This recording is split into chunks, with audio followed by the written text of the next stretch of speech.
Bonjour et bienvenue dans le podcast Dans l'oreille d'Émilie, un podcast dédié à la manière dont la formation s'invite dans notre vie professionnelle. Pour ce nouvel épisode, nous allons nous intéresser aux compétences transversales, ces savoir-faire qui traversent tous les métiers et qui peuvent transformer votre parcours professionnel. Nous allons assister à une conversation entre Rosalie, directrice des talents chez InnoGroup, et Marc, consultant en évolution professionnelle. Écoutons leur échange. Marc, depuis que nous avons lancé notre nouvelle politique de mobilité interne, une question revient souvent. Comment identifier et valoriser ces fameuses compétences transversales ? C'est une excellente question, Rosalie. Les compétences transversales sont ces savoir-faire qui ne sont pas liés à un métier spécifique, mais qui sont applicables dans différents contextes professionnels. On parle de la capacité à travailler en équipe, à organiser son temps, à s'adapter aux changements et à résoudre des problèmes complexes. Exactement. Et c'est justement ce qui permet aux collaborateurs de changer de métier ou de secteur. Par exemple, un chef de projet marketing peut devenir chef de projet informatique grâce à ses compétences gestion de projet, même s'il n'a pas toutes les compétences techniques. C'est tout l'intérêt de ces compétences. D'après une étude récente, 60% des emplois de demain nécessiteront des compétences que seulement 20% des travailleurs possèdent actuellement. La capacité à développer ces compétences transversales devient donc cruciale. Mais comment les identifier concrètement ? Beaucoup de nos collaborateurs ont du mal à les reconnaître dans leur propre parcours. Ça, c'est normal. Ces compétences sont souvent invisibles car on les utilise naturellement. Je recommande souvent de commencer par une réflexion sur ces expériences passées. Quels problèmes avez-vous résolus ? Comment avez-vous géré les conflits ? D'ailleurs, quel outil avez-vous mis en place pour organiser votre travail ? Chez InnoGroup, nous avons créé une grille d'auto-évaluation qui permet à chacun d'identifier ses compétences transversales. Nous encourageons ensuite les collaborateurs à demander du feedback à leurs collègues pour confirmer ces auto-évaluations. C'est une excellente approche.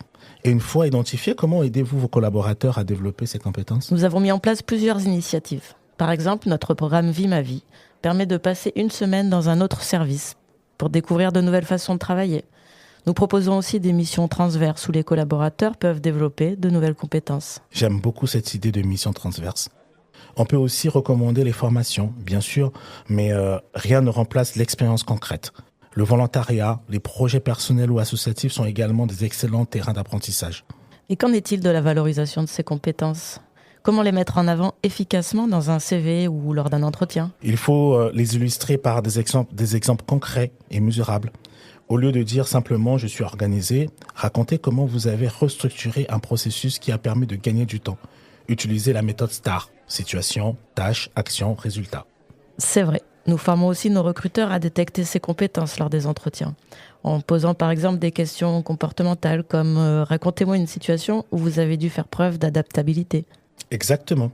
Et pour le CV, je conseille de créer une section dédiée aux compétences transversales, avec des mots-clés pertinents pour les ATS, ces logiciels qui présélectionnent les candidatures. Nous avons également instauré un portfolio compétences que chaque collaborateur peut enrichir au fil de son parcours. C'est très efficace pour les mobilités internes. Et vous avez constaté des résultats concrets depuis la mise en place de ces initiatives ? Absolument. Notre taux de mobilité interne a augmenté de 35% en un an. Les collaborateurs osent davantage postuler sur des postes qui semblent éloignés de leur expertise initiale. Et nos managers sont plus ouverts à recruter des profils différents, mais riches en compétences transverses. C'est remarquable tout ça.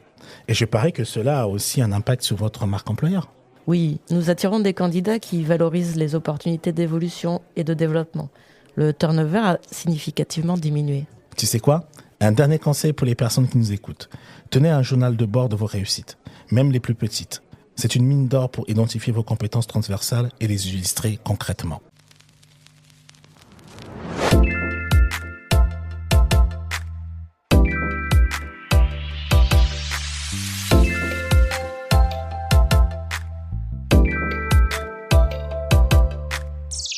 Les compétences transversales sont le passeport pour une carrière flexible et évolutive.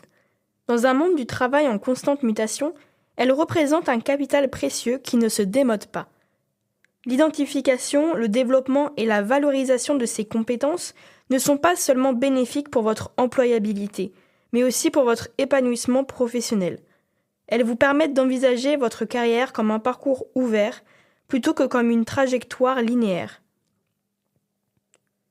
Chez Yanola, nous sommes convaincus que les compétences transversales sont le moteur de la mobilité professionnelle et de l'adaptabilité aux métiers de demain.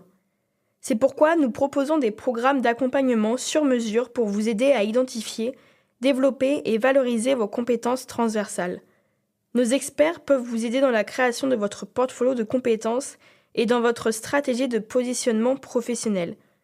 Pour en savoir plus sur nos solutions d'accompagnement et découvrir comment nous pouvons vous aider dans cette démarche, nous vous invitons à consulter notre site dédié à la formation yanolearn.fr. Je vous donne rendez-vous le mois prochain pour notre prochain épisode où nous explorerons les avantages du reverse mentoring en entreprise. C'était Lilouane et à bientôt dans les studios Yanola.